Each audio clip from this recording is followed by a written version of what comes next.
streaming. Welcome everyone. Welcome to Sophie's Voice. Come in. All right.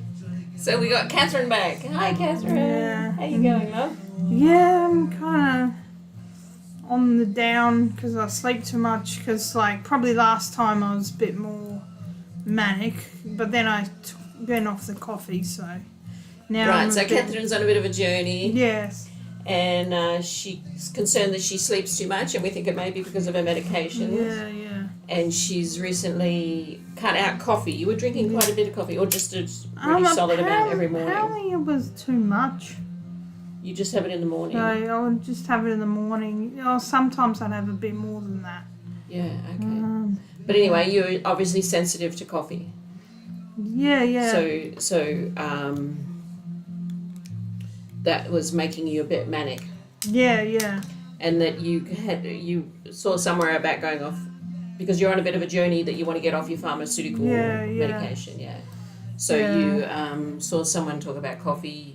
Went off coffee. I'm not sure. I just happened to go off coffee because I thought it was like you got the idea from somewhere. No, but Dr. Joseph got me the idea to get on this really strict keto diet, and then I'm trying it. I had this one point where I was like, oh no, I don't want sugar. I don't want to go to the OTR and get some sugar, and then it was like, now I don't really care anymore. I've stopped getting certain things from the OTR, which is a petrol station with a bit more of a supermarket in it. So, I've just discovered Dr. Joseph too. So, someone else I know who's concerned about, my ex, Tim, who's concerned about the antidepressants that this doctor talks about. Anyway, it's all connecting up. And it's certainly an area of interest, getting off pharmaceutical medications. I'm on my own journey with my high blood pressure, but it's all too much goes on with that to fill in here on this, I think, when we've got other topics to cover.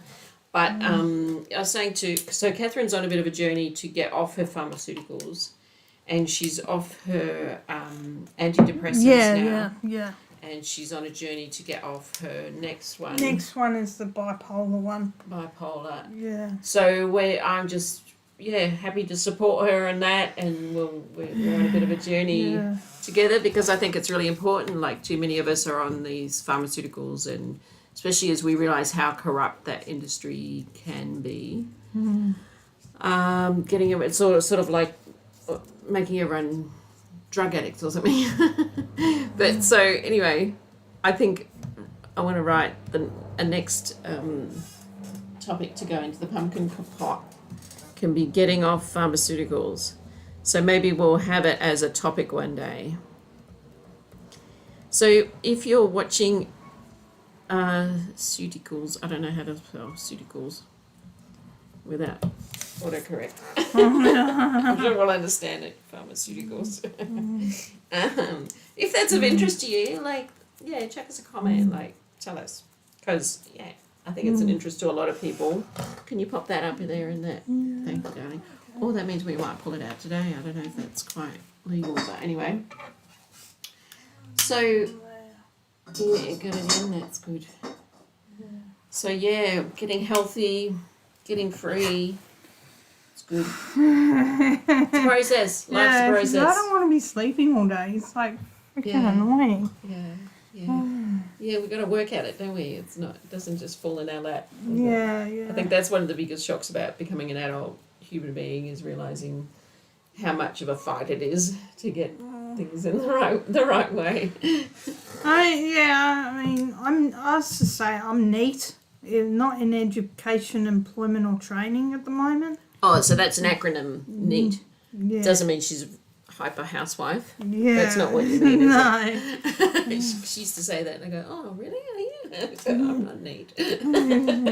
But it means? Not in education, employment or training. Okay. Where did you find that? Who coined that? Where did you hear that? It might be from 4chan.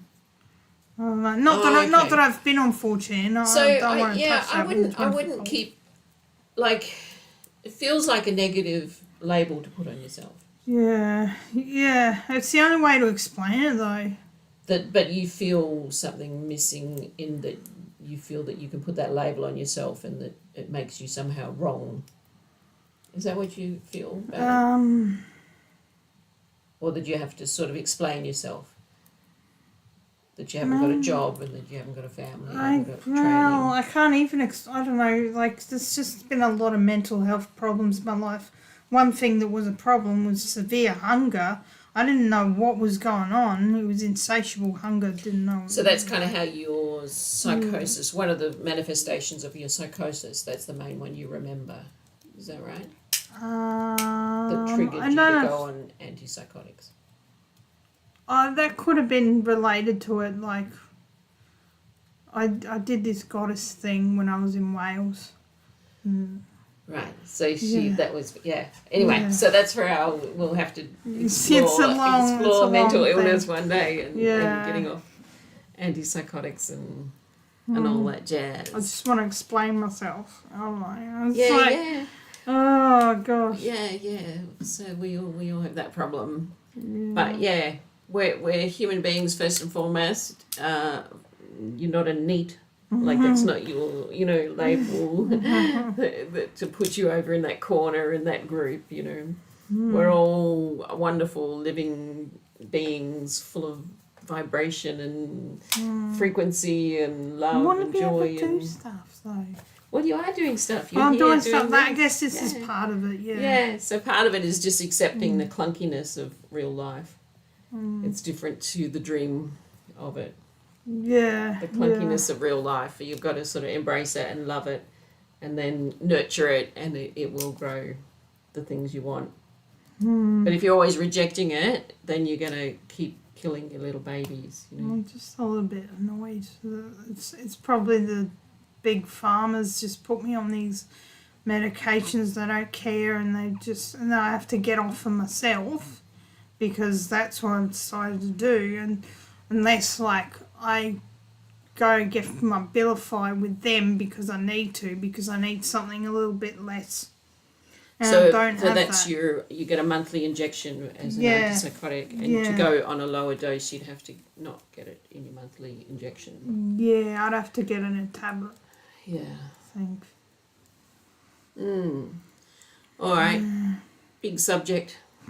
Yeah. All right. I feel like I have to explain myself all the time. Like, I don't work. Yes. Well, like I was saying the other day, it's like you don't really have to explain yourself to anyone.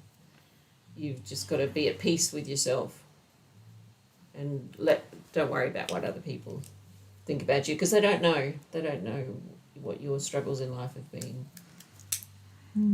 Everyone's got their own struggles, so got to give yourself grace. So anyway, we should push on. What did I do with? Oh, you put it up there. That's good. So the thing we pulled out with Rahana last week was farming. So this was one that Katherine had chosen to put in because that was a particular interest of hers. So we're going to have a bit of a chat about that. But first off, she'd like to read some stuff she's been writing about that. Or like sort of copying off of Marty's garden video. Right, so you got very influenced by watching a video by a guy called Marty. He's got Marty Ware, I think his name is. His second name is. A YouTube channel called Marty's Garden. Yeah. And you're going to tell us about that, eh? Yeah. Now this is because of the algorithm. The algorithm had persistently been pushing Marty's Garden to me, his first big video, I think. And then, so after seeing Marty's Garden food crisis video, thumbnail about 5th time in 2 days, I thought about how I'm not a farmer, somewhat useless, so this is further to this talk. It's good we had a chat before. But I can encourage farmer families and then my muscles. And this is something that my muscles do in my head. Like sometimes because of my repetitive strain injury that went into my arm. Don't get me started on that. and so it's just something to remind myself that you were getting truth from the fact that your muscles were spinning around in a healthy way. So it's hard to explain. But yeah, that's what happened. Then I thought about how scared of SHTF situation. You know what that is? SHTF. Shit. Shit, yeah, shit at the fan. Shit hit the fan situation. I see. SHTF. Okay. Yeah. And my muscles in my head did the same thing again. I haven't even watched the video yet. And then when I watched the video... What video? It was called Food Crisis. And this is the one with Marty. Marty. So it was coming up in your feed, It was but you didn't want to look at it. Yeah. And that it somehow affected your muscle. My muscles, as in truth, some of the things... So when you feel like you see truth, my muscles go like this and they kind of roll around. It's weird. Right. Wow. Yeah. Wow. Okay. So then you thought, all right, I've got to have a look at this. Is that what you meant? Something like that, I think. Okay. So at the end of it, I was like, well, that was a scary video. I'm still freaking out. And then the main, I kind of... Do you want to talk about what the video, why it was freaked you out? Well, I can explain down here. Yeah.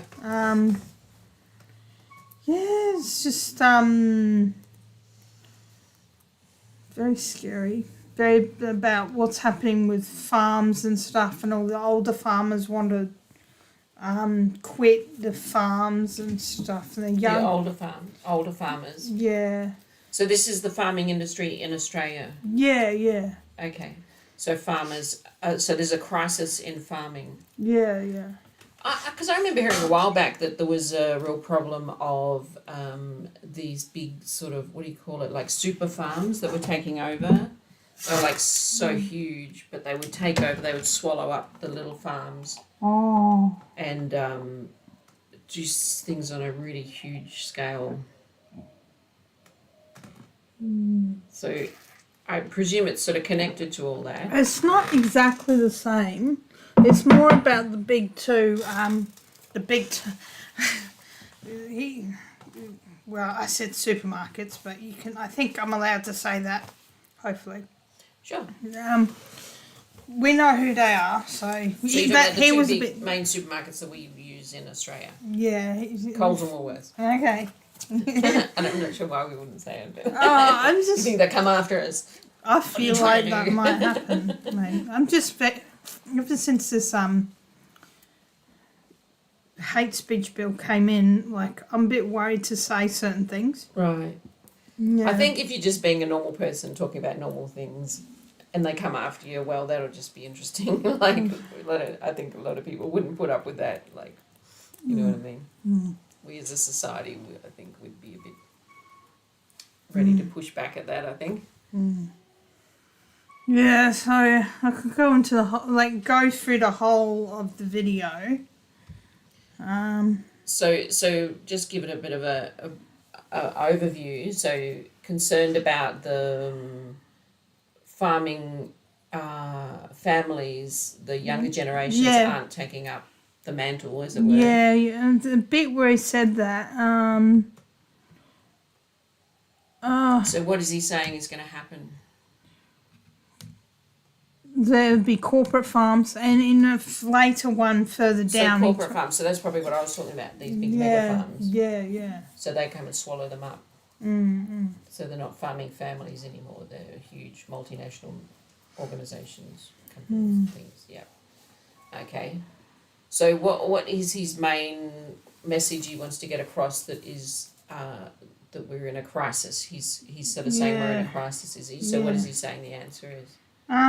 Probably about this point, he says. He says the solution is, according to Marty, to become a survivalist gardener. But going back to the depressing stuff, Marty asks you to imagine a capsicum farmer. He can't put up with it. He can't produce a crop and know how much he's going to get for it and how much profit he's going to put aside. He's got to pay the mortgage, have money for the family, have money for wages, and he's got to have something for himself.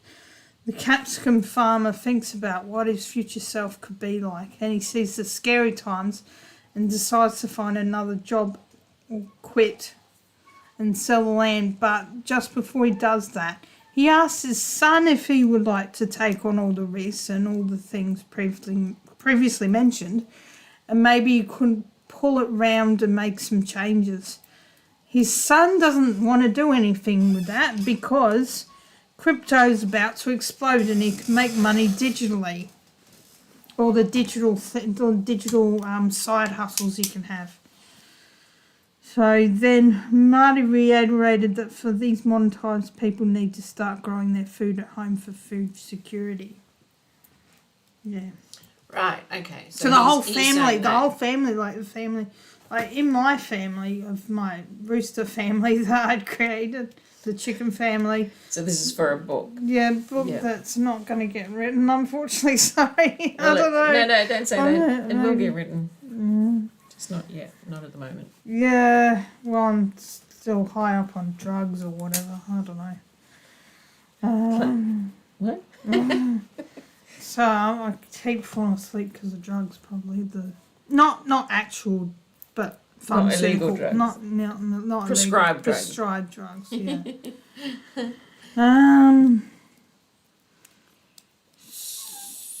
What did you ask just then? I can't remember either. So he's putting forward the idea family, that the family. Right, because it's like it used to be a very normal thing that for the family to have a vegetable patch out the back. That was probably most families would have that. And a lot of families still do. There's certainly a big awareness of it. Yeah, there's a growing awareness of it. Did you see Rahana last week said she's got chickens? Oh, okay. She grows a lot of stuff at home. She's got chickens now. I really want to get chickens, but I'm not sure about setting it up in a rental place. So maybe wait till I got my own place. But so yeah, because I was wondering about this because I was thinking beforehand that there's the two sides of it. There's the industry and then there's the private. So we're talking about growing your own food. And I was just watching there's so many inspiring videos out there on YouTube of people who are living that dream of having amazing permaculture gardens that are feeding their whole family with, even with grains, they're starting to get their own grains. But so my concern is that not everyone can do that. Not everyone wants to do it, not everyone's skilled to do it. Some people are passionate about it, they love it. And I certainly do, but it's like growing food takes knowledge, experience, time, and energy, and not everyone is going to have that, you know. But I think a lot of people are getting back to like trying to connect to old wisdom about storing food and that kind of thing, and I think that's really good that that's going on. But can it? Like, do we want to replace industry or do we want to have a vision of what industry can be? Industry as in farming, I don't know, is there another word for it than industry? Farming, agriculture? Yeah, whatever. That we just want it to be good, looking after the earth, done with love, looking after the people. We don't want these huge mega corporations controlling the food. Yeah. So it reminded me when we were having this discussion about there's a film out there from I reckon the 90s. I first saw it, I think, and it's called We Feed the World, and it's a German film. So it's hard to find it with English subtitles now. I just got it from the library, and it was a really good film. But it was a documentary about how the EU was taking control of all the food sources and taking over from small farms and even small fisheries and everywhere where there was food. And they were trying to get this huge monopoly over food to the extent that they were overproducing so that they could create a glut of food. And one of the images I remember from the video was of a big tip truck, like that would hold rubbish or something, huge tip truck with the tray full of bread. and they were backing into this big warehouse area and dumping this huge load of bread because they overproduced so much so that they could create a monopoly and squeeze out anyone else. And at the time, so it all relates back. It always comes back to the New World Order because I believe that that's what that's connected to is that sort of understanding of the oligarchs and the people that want to have absolute control. Is that they need to take control of food. So that's one side of where it's good for us to have our own sources of food in our own backyards. But I don't think it's the long-term answer, that's what I was thinking. That I think, I believe that we're gonna get rid of these globalists who are trying to take control of everything.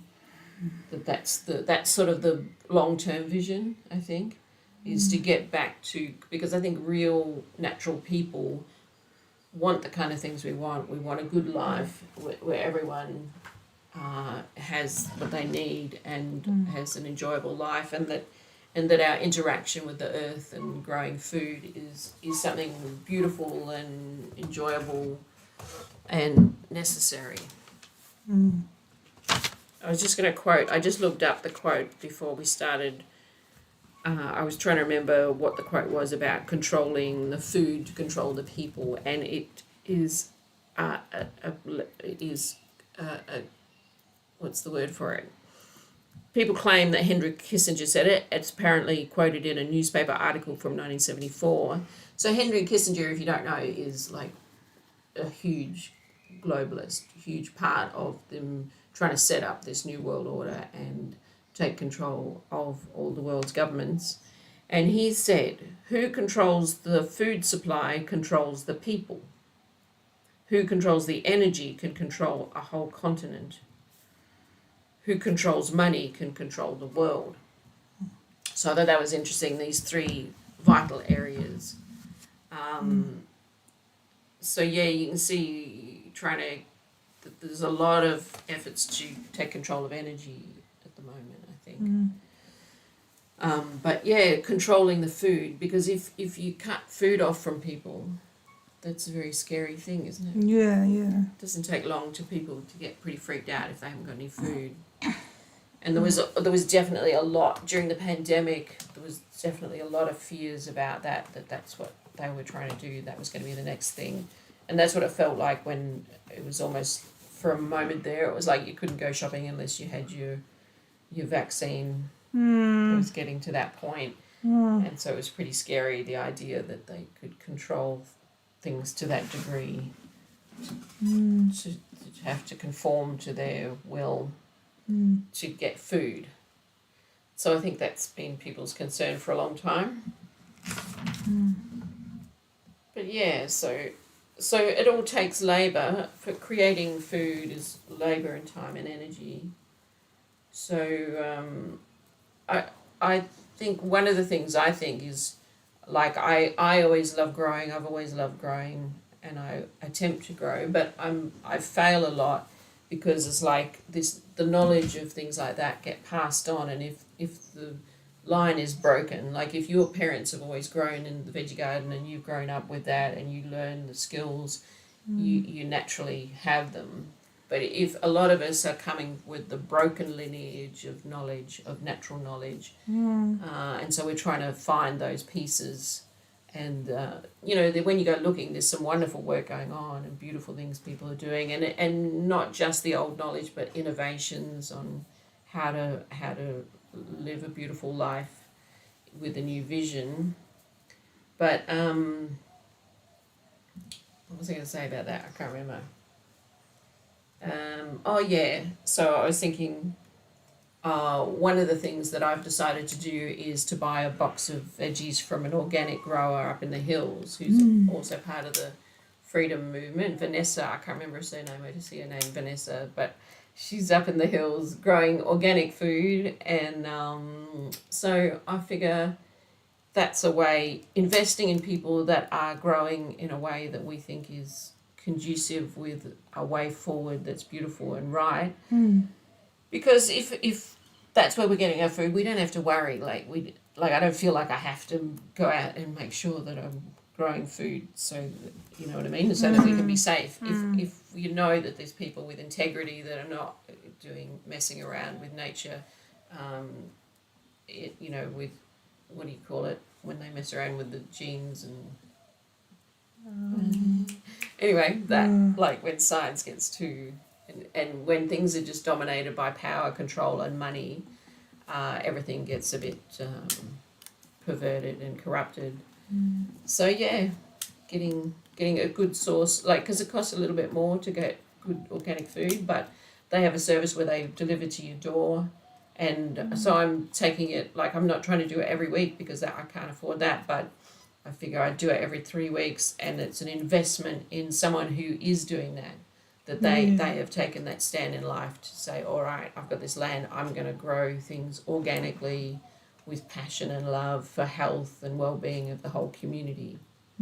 So then it's like, not everyone has to do that. You know what I mean? Yeah, no. So we can invest in the ones that are doing it, and in a way you're investing in the future in a way forward. Because the way we've been tricked a lot into giving up the good things of life is always convenience and money, you know, giving up authentic ways of doing things because it's going to be easier, it's going to be quicker, it's going to be cheaper, and we get sucked into that. But I think we've got to pull back from that and start to go, like, let's invest in the quality of life we want, not just obsessed with money and inflation and blah, blah, blah, and all that stuff that just keeps us running around like mice in a wheel. We want to stop that and just go, no, we want to connect with the earth. The earth is where the food comes from. Have faith in God, have faith in the spirit that flows through everything in life, that we can have a good life and not be controlled by people that are obsessed with taking control of things. Yeah. You got anything more there? Marty's Garden said that there's a lot more American preppers than Australian ones.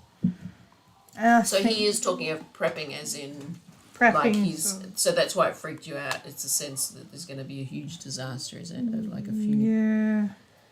You remember there was a lot of talk about that. The ice, what was it? The Ice Age farmer or something. I remember there was people that were, and there was a lot of, like, during the pandemic, there was a lot of food storage areas that were being blown up. Do you remember that? There was this sort of awareness in the truther community that there was a lot of places where food was stored, where it was like there seemed to be an attempt to disrupt the supply of food. But thankfully that didn't come about. We've still got food. We can still go to the shops and buy food. They have, I'm not sure about this bird flu, but I was talking to the guy, there's a butcher that sells free range eggs. I grabbed some eggs and he said, we don't have very many at the moment because of the bird flu in Victoria. So I think presume that means they're killing a lot of birds. I don't know. But it feels like crap. Like, it feels like it's all just part of some agenda about control, but I don't know. I don't know why you have to kill a whole lot of birds. Anyway, well, like, I don't understand that. Like, write in the comments if you understand about that. But they can certainly disrupt the flow of things, and there's all these concern about what Bill Gates has got planned for us, and and all right, did I interrupt you again? Go on. It's just another thing, sort of unrelated, but Marty's Garden said that we'll need empathy because that's something the AI won't be able to do. Yeah. And then I think this is the last Marty's Garden one that I'll talk about. On a Marty's Garden video called Farmers Warn Senate of Mass Exodus Future Food Crisis Proof, on an old article from 12th of the 3rd, 2024, Guy Gator said that there won't be any family farms left within 5 to 10 years. Instead, there's going to be corporate farms makes me want to make a relevant children's book earlier than I expected. And unfortunately, that children's book currently called Humbug Scrub is not being done now, unfortunately, because I sleep too much and therefore don't have the time to make it. If it does get made in the future, I think I'll make a young adult series to match up with all the adult-like topics that I currently want to talk about, such as the Israeli-Palestinian conflict. I feel that I can't do that and write children's books at the same time. Then there was this really good one. Australian Survivalism had a video called Australian Farmers Fight Against the Green Agenda, which is in its entirety. It was a Sky News report by Peter Credlin. The farmers say that they never want to roll over to Labor's net zero green agenda of hazardous bushfire-prone renewable energy centres, dirty tactics, transmission lines between Melbourne and Sydney that will only help city folk, and subsidies that will only help foreign interests, etc. At least one farm believes they will win because there's too many of them and they care too much. It's just going to take a long time, so that's good to know.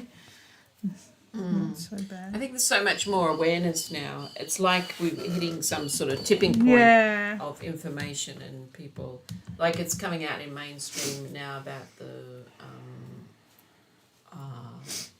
like on some sort of mainstream news was about the chemtrails.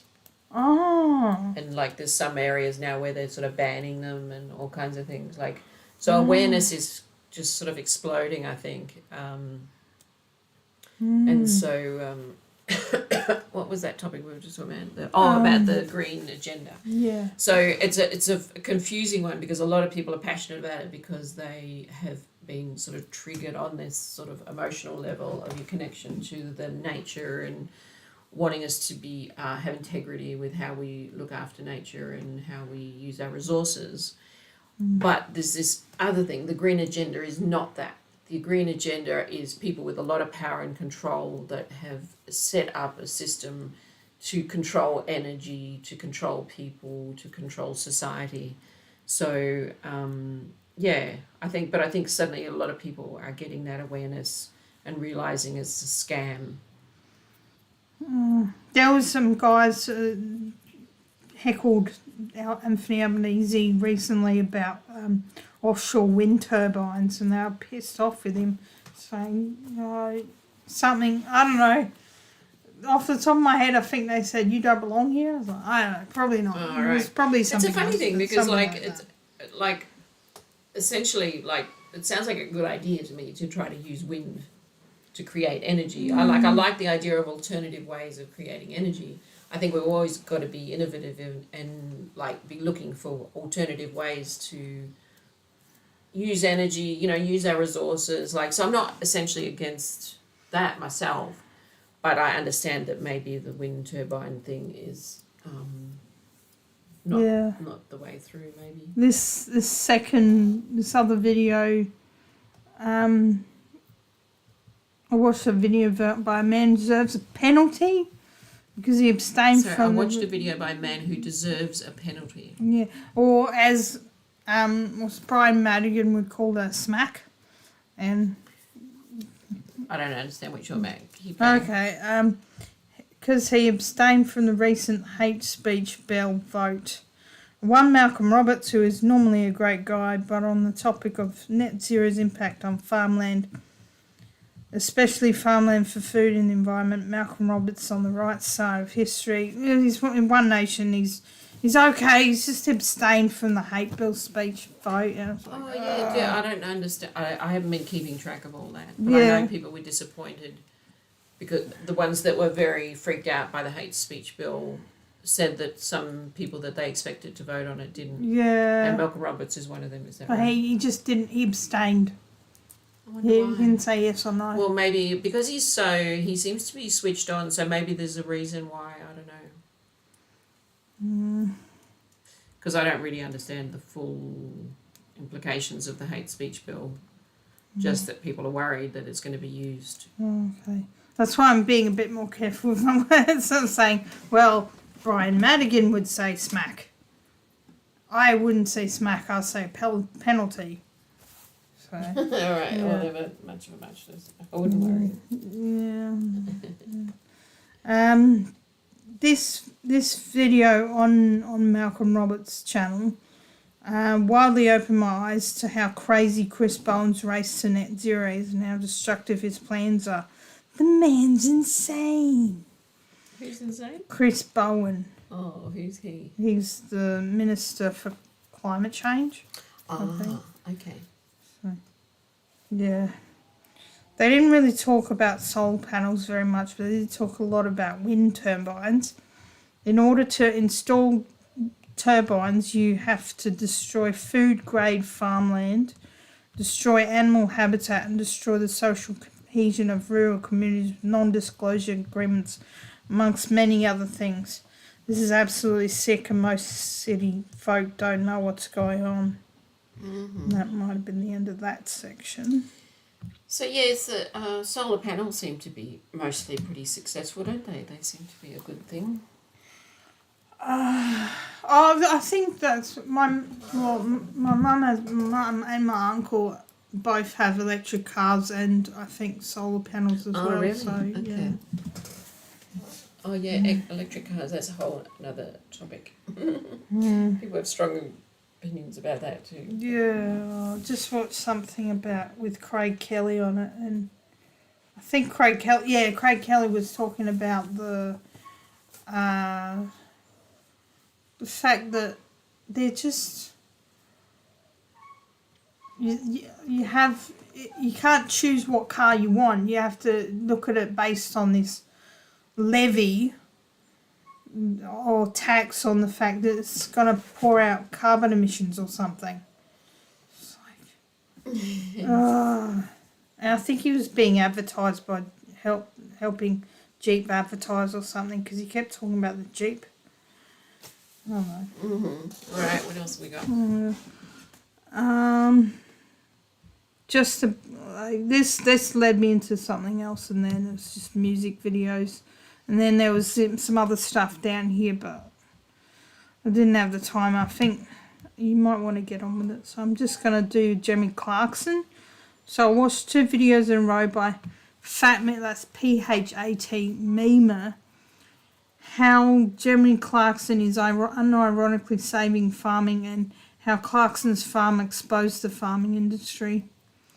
I haven't watched it yet. Have you been keeping up with, I just keep seeing footage of tractors driving through London or something.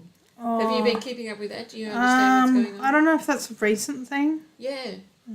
Yeah, I've seen recent things where a whole lot of tractors are all driving through London, bringing everything to a halt. So I thought you might have been watching that or known what that was about. I know about the Dutch farmers doing the same thing. That was back a little while, possibly wasn't it? Canadian so it looked truckers similar and to that, yeah. Yeah. Maybe I should look it up. Yeah, so what else you got? They were both really good at showing how Jeremy Clarkson, who just wanted to shoot and or not have to deal with death duties, bought a farm, tried to make it work. Sometime later he became a farming hero by protesting in London against the inheritance tax. Jeremy Clarkson really has exposed farming for what it is, particularly in the UK. So he's the guy from the car show. Top Gear. Top Gear. So he's doing something good.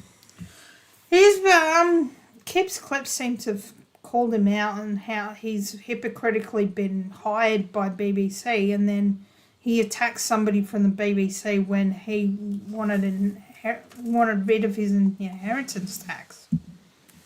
He wanted, sorry, what? He didn't want an inheritance tax, so he bought a farm. Who? Jeremy Clarkson. Yeah. Oh, okay. No, So Kip's Clips has a bit of a problem with him. Okay. Called him out. Okay, it looks like the farmers started in February, 8 days ago. Why are the farmers protesting as tractors descend on London? Tractors set to flood London as MPs debate e-petition over current tax exemptions for working farms. Farmers across the UK are starting to gather in Whitehall on Monday, February the 10th, to protest against Labour's changes to inheritance tax, inheritance tax for agricultural businesses. The tractor rally organised by Save British Farming will be held outside Parliament. Parliament. After Reform UK leader Nigel Farage addressed farmers making a pit stop on their way into the capital. So it's something similar. Something to do with inheritance tax. Yeah. Which I don't understand about, but yes, it's an interesting thing. It's something about the whole what we went through with COVID and how the farmers all did that. Then it's like it's changed something in our psyche about people like farmers who are a little bit like they're just invisible over there doing all the dirty work. But that sort of feeling of like their power, realizing the power they have got to disrupt if they're not happy, is interesting. That this can, So hopefully it does good. Yeah, and then I just had a bunch of music. There was some other stuff down here, but because I put the UK next to it. So there's a parody song called. It's not a parody song. It's just a song, I think. So, back off, Starmer. I want to be a farmer. How convenient is that? Starmer and farmer, man. Perfect. It's a music video by Nick's Farm. And then I like Here's to the Farmer by Luke Bryan. Like God's Country by Blake Shelton. Small Town Southern Man by Alan Jackson. Thank God I'm a Country Boy by John Denver. So this is all songs that you like in regard to being a farmer. Yeah. And I had to put an Australian one because most of them like a British or American or something. So, The Outback Club by Lee Kernaghan. And then Peterson Farm Brothers do parodies of songs, and I was so happy I found them. There's Farmer Style, which is Gangnam Style parody. All right. Yeah. I'm farming and I grow it, sexy and I know it parody, and Farmer Rock Anthem, Party Rock Anthem parody. Yeah. And then this is just some random stuff. There's a video called Why Farmers Always Win by Hoser, which was I haven't completely finished that, and the other two I haven't, from SBS The Feed, Get Big or Get Out, Trying to Survive in Australia's Agriculture. And then It's a Good Thing, Ability Agriculture, Place on the Farm for Everyone. That's good. By ABC Australia.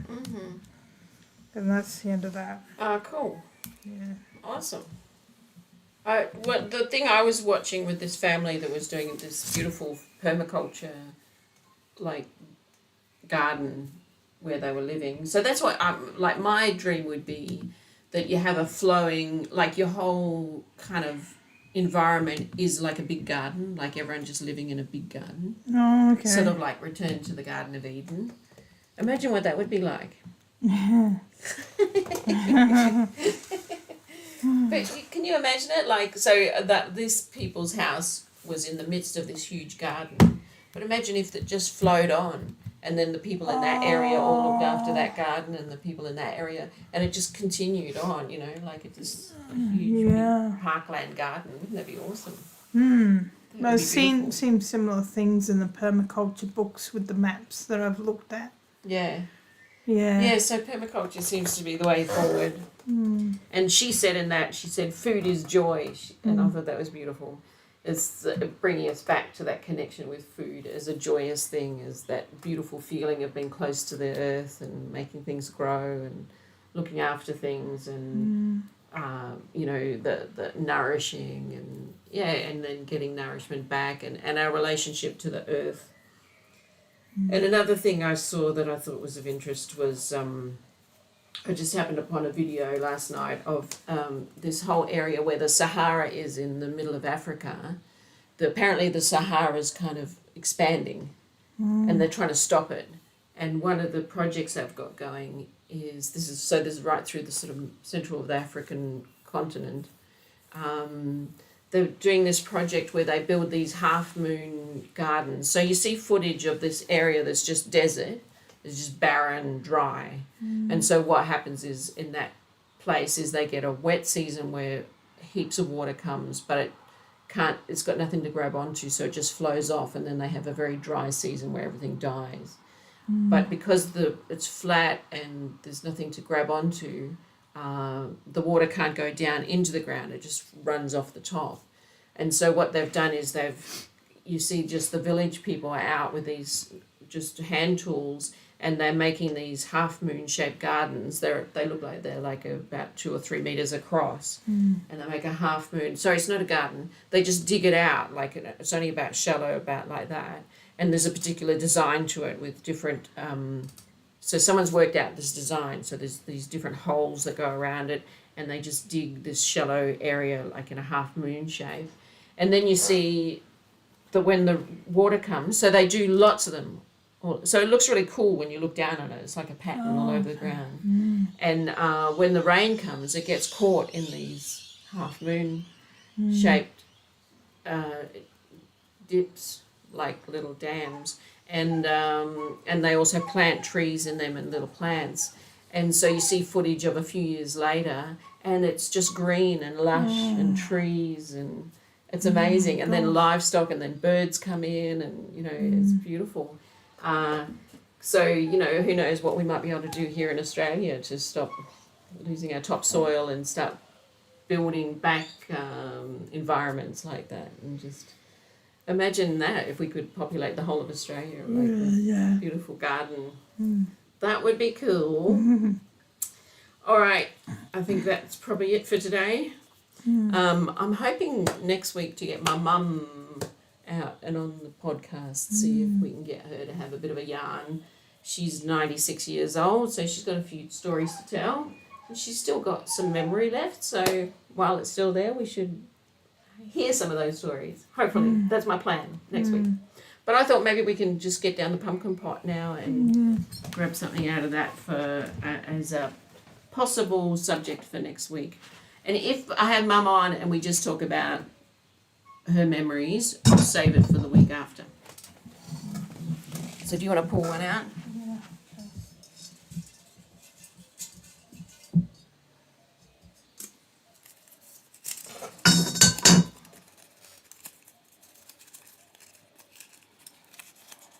Self-help. Self-health. That's a bit of a tongue twister. Self-health. Health. I don't know what I was thinking about when I put that in there. I probably should put little notes on them because I'm probably really inspired when I think of it. Can't remember what I was thinking. Oh well. That will be interesting. Self-health. Good one. All right. See ya. See ya. See ya. God bless everyone.